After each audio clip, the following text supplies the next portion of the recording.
Hello everyone, so today I will be going over the Battle of Dakar, which was a battle that lasted for 2 days from the 23rd to the 25th of September 1940. However, this was part of the West African campaign, which was one of the shortest campaigns of World War II.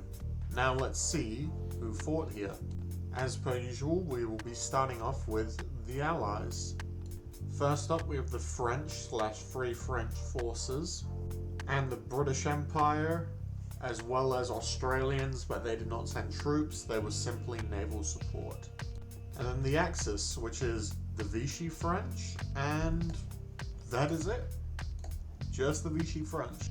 Now we're on to when and where was it fought, which was pretty simple. It's Dakar, which is in modern-day Senegal, my apologies, which was part of the West African campaign, which was probably the smallest and shortest campaign of World War II. I already said earlier in this video that it was fought between the 23rd and the 25th of September in 1940, and it lasted 2 days. Now let's do a little dip into why I think that we should get the Battle of Dakar added into Enlisted. Now my first reason for wanting this added is the fact that it would be a completely new campaign, which is of course West Africa. I think this is particularly good because I think that in order for Enlisted to be unique and standing out, it needs to focus on adding niche or not well documented or known battles from World War II. Examples would include Manchuria, Burma to some extent, some of these more rarely known or rarely talked about battles that are not a lot of people know, but are very interesting. And I think basically no one knows about the West African campaign, except me, and I had to do digging. So I think it would be a unique addition to the game. My second reason would be opportunities for new architectural styles added to the game. Because it would be more of a French colonial style buildings, which I think are very nice. A lot of French architecture is very beautiful. And I think given the fact that this is, French colonial African colony that's getting invaded, I think it would be a unique thing to see, sort of the influence of France in the buildings and infrastructure of it. Now I know this is pretty autistic because I'm probably the only person who looks at buildings in the game and is like, that looks good, that looks sexy, I like that building. But I do think that it is subconsciously appreciated how the maps appear visually. I feel the Eastern Europe maps aren't very visually appealing because it's a lot of grays. It's sort of depressing as the area was in real life. But for example, stuff like Tunisia, very bright, very colorful, very, visually appealing. I feel like you could do something similar, but in a more tropical environment, if you know what I mean. Similar to West Africa, I think it has a very unique appeal to how the environment looks. Now I will go into squads, one of my favorite sections of these videos. First up, let's start with the Allies. Alright, first off, we'll start with the British squad, which is the 101st Royal Marine Brigade, which fought in Dakar and Europe. The unit was founded in 1940. Then, let's move on to a French-ish squad, which is the 16th Senegalese Tirailleurs. I could be saying that wrong, so I apologize if I am. Which fought in Dakar, and the unit was founded in 1919. Alright, now we move on to the Axis. Alright, first up for the Axis / the Vichy French, we have the 6th Regiment d'Infanterie Coloniale, which fought in Dakar, and the unit was founded in 1890. Now we have the Armée d'Afrique, which fought in Dakar, and the unit was founded in 1830. Now let's get into the guns, which I'm very excited for because there's a lot of French stuff, and I think French stuff looks cool. But let's withhold the French stuff for a bit and start with the British.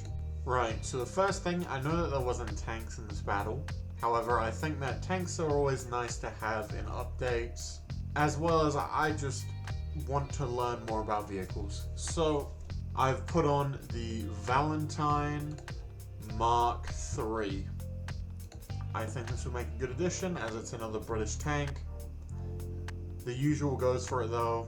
If there's anything that you guys think would be better, please tell me in the comments. I love to respond. Next up, we have a British SMG, the MCEM2. I think that another SMG is always nice. Low BR is my preference, but I think it looks like it's interesting. It's a bayonet SMG, so I think it would make a good addition, so that we can get something for the allies that you can charge with that's an SMG, like what Japan has. And yeah, I think it would generally make a good addition to the game.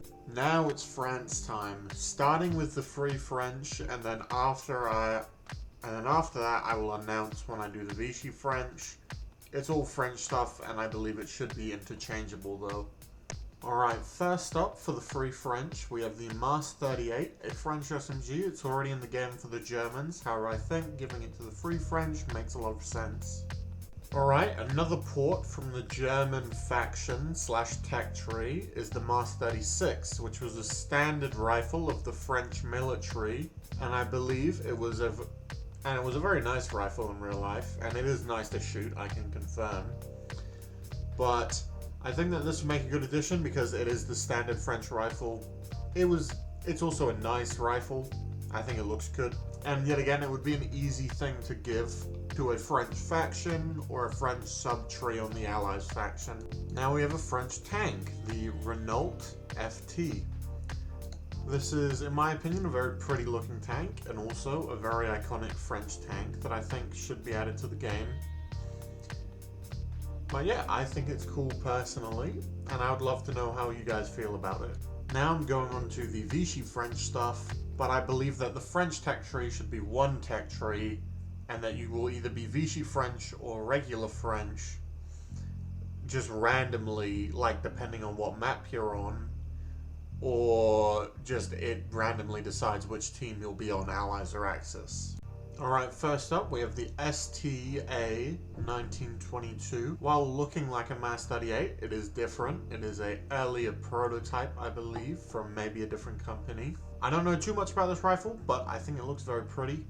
And I think, you know, yet again, more French stuff is always appreciated from the devs. Final weapon is the Rebelle machine gun. I believe that this is a interesting looking gun, given the magazine mounted to the side.